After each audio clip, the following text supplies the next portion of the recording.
kuha na natin yung float valve dito sa tangke. Dito tayo sa taas. Ayan, ito yung lumang float valve. Papalitan natin siya nitong bago.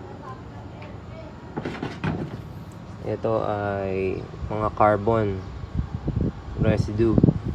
Dahil sa baba, bago umakyat yung tubig, dumadaan siya sa activated carbon. Ngayon, may mga pagkakataon na yung mga pinong activated carbon sumasama sa taas.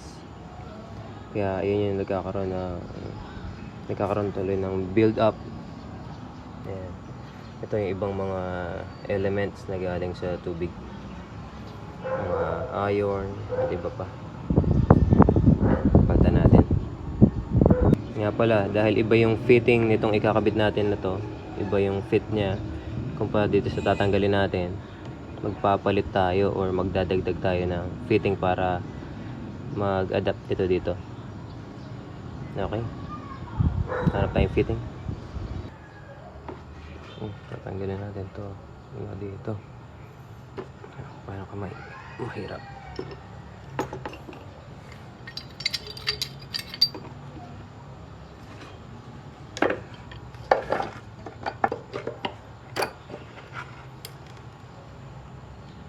Sikip pala yan, baligtad.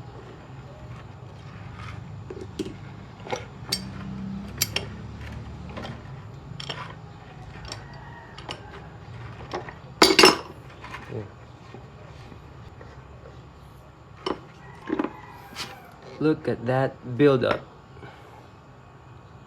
Yan, mabagal yung pagkarga ng tubig. Clog.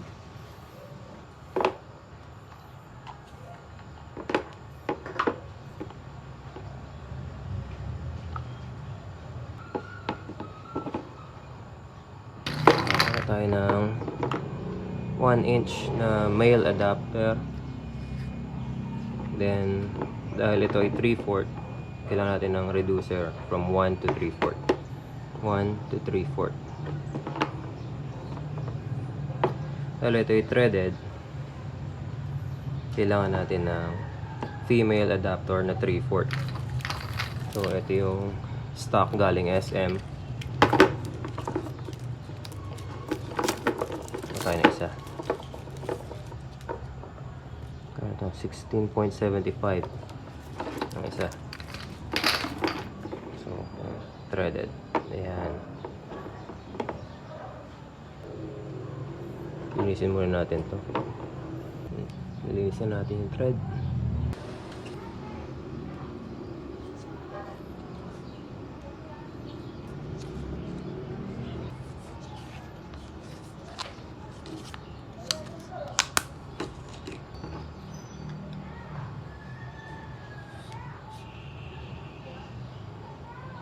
Ay, mali. Baligtad.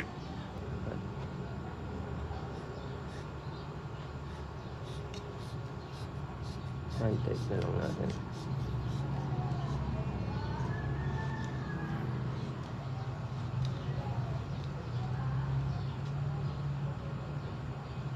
Tama pa pala sa taas. Paloob pa rin. Para doon.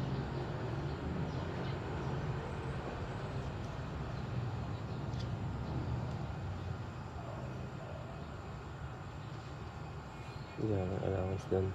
Kasi may kakapit pa tayo dito pala. Kapit natin ito. Gamit tayo ng PVC cement. Pipe cement. Kuha tayo ng wet sponge tsaka dry sponge para pampunas. Yan, buksan natin ito.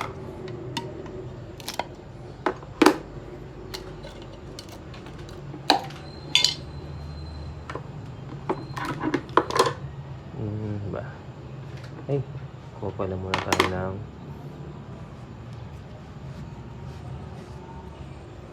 tubo pang-connecta dito sa dalawa.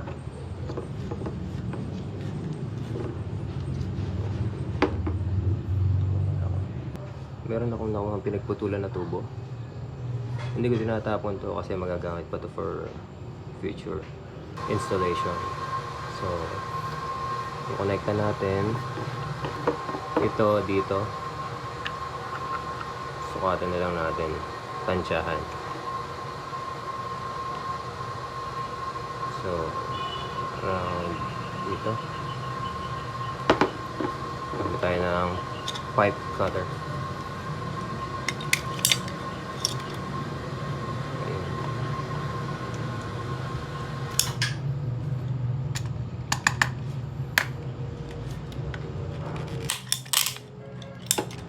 Ayun.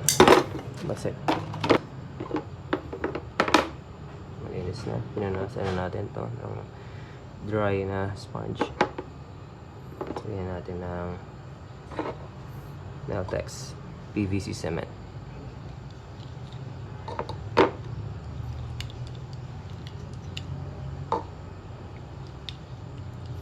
Hindi naman kailangan masyadong marami.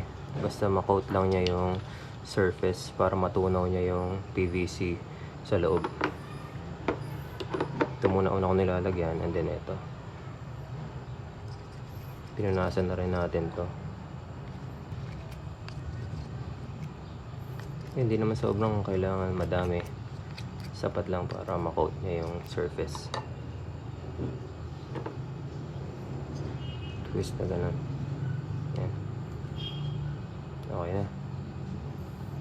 Hold mo lang na for few seconds more kasi tendency nito pag binitawan mo agad, ito nagpupush palabas. Okay na. Ito naman kabila.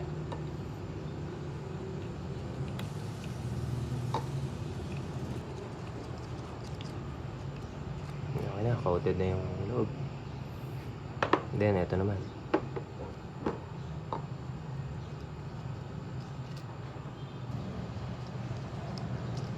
Ayan, coat na yung buong paligid. Ito naman. Push. Tapos iikot natin. Ayan, okay na. Hold muna natin. Okay na. Ngayon, para saan to? Pampunas dun sa excess na PVC. Ayan.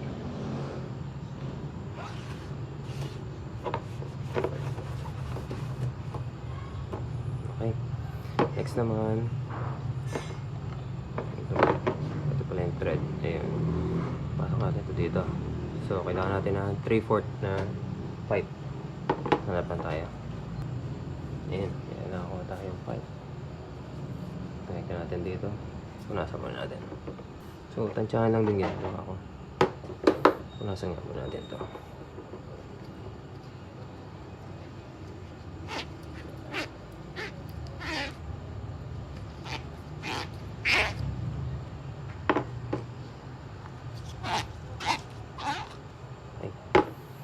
Tansyahan lang din. Okay lang naman sumobra yun eh, pero mas maganda, mas maikse para mas makabawas to sa height ng float valve. Mas maraming tubig ang may store ng tangke. Okay na to.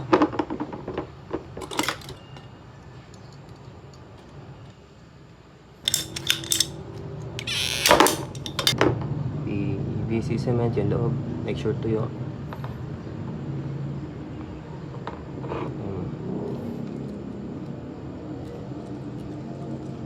Hindi kailangan masyadong marami. Tama lang para ma-coat yung loob. Sabay na rin natin ito.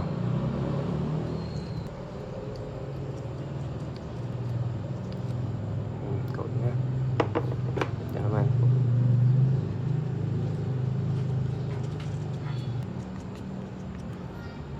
Yan. Yan na. Next. Hold lang natin for a few seconds.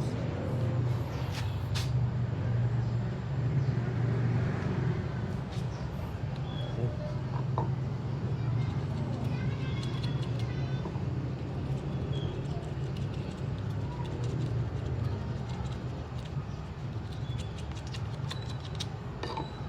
Oop, ayun na miss.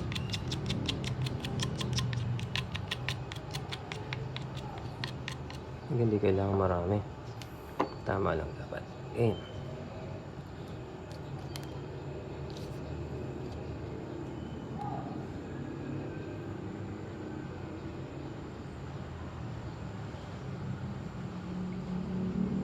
Yan, okay yan. Takpan natin to.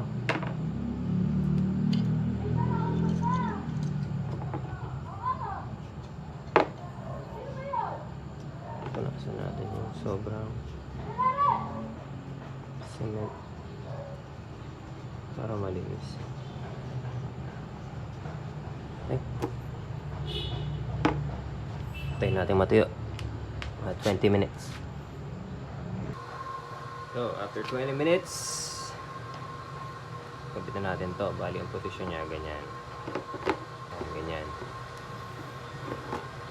Kapitan natin to.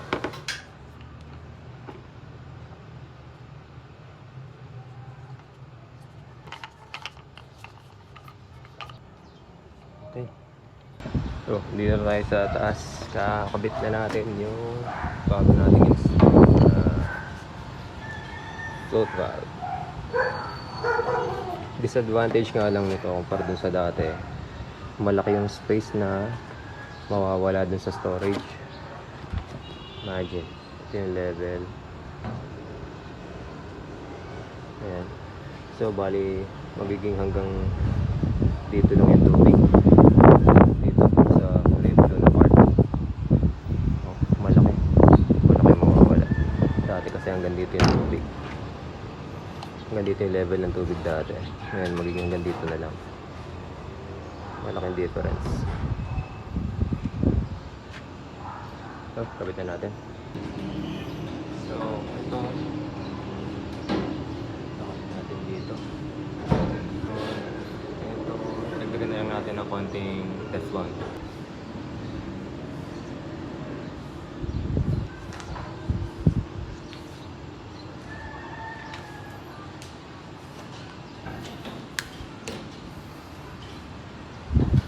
Natin dito. So, pasok muna natin.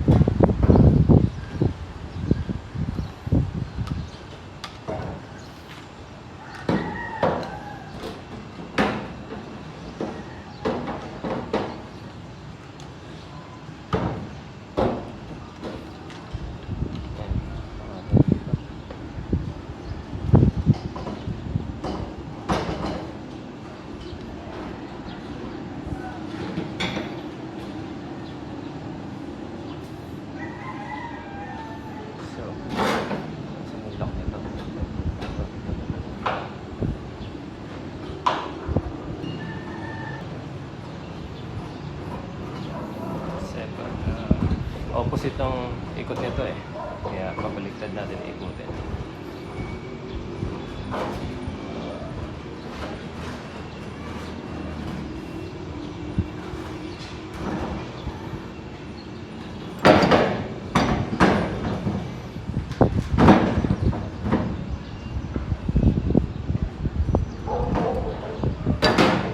Okay na. Firm na. Ito naman. Hindi natin dito.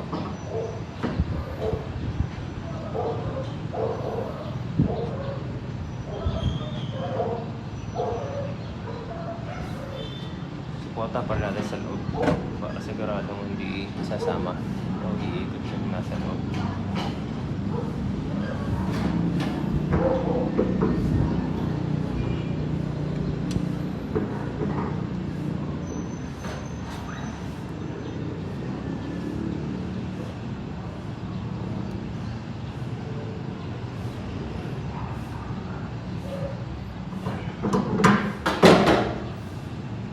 Ikot pa rin na. Okay na. Kapit natin.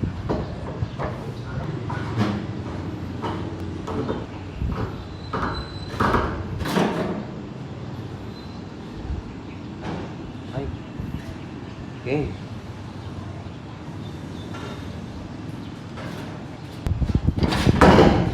Yan, na-install na natin. Try natin for the first time. Open ko lang yung valve sa baba.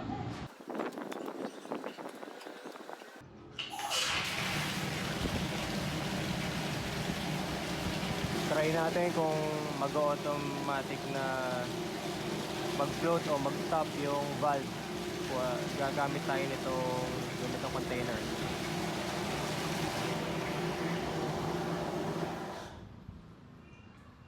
Effective. Nag full stop o nag full shut yung valve. Nag fully close.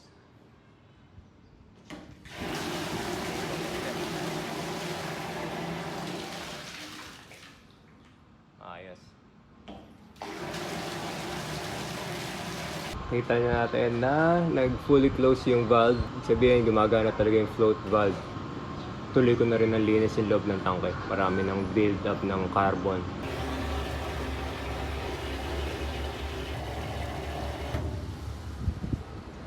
$51 stop natin to. 51 minutes. Hindi natulo. Hindi katulad ng traditional float valve. Meron pang mga konting pasok ng tubig. Ito, stop na rin ng andar o pag-run ng water pump. Sabi ko, medyo somehow makakatipid sa kuryente kasi wala nang mga extra seepage ng tubig. Talagang fully stop ang pagpasok ng tubig.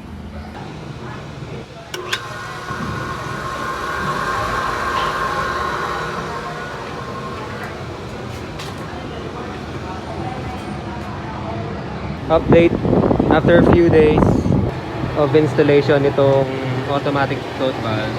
Napansin ko mas malimit ng mag-automatic yung pag-stop ng mga water pump. Ibig sabihin napupuno niya talaga yung storage tank. Yung katulad nun, nag-stop na naman siya. Ibig sabihin malakas talaga siya magpuno. Ang isa lang sa disadvantage na nakikita ko yung noise level nitong pag fill ng tubig dito sa storage tank talagang malakas. Sa gabi para siyang umuulan, unlike sa dating float valve na ball, may floating ball, hindi siya ganun kaingay. Niisip ko para mabawasan yung ingay, somehow wala yung ingay, makapagdagdag pa siguro ng isa pang float valve paling. Instead na isa, dalawa yung ilalagay ko. Susunod na lang na video yan. Kung meron kayong comment, please do comment, whether positive or negative. I'll do better next time. Thank you for watching.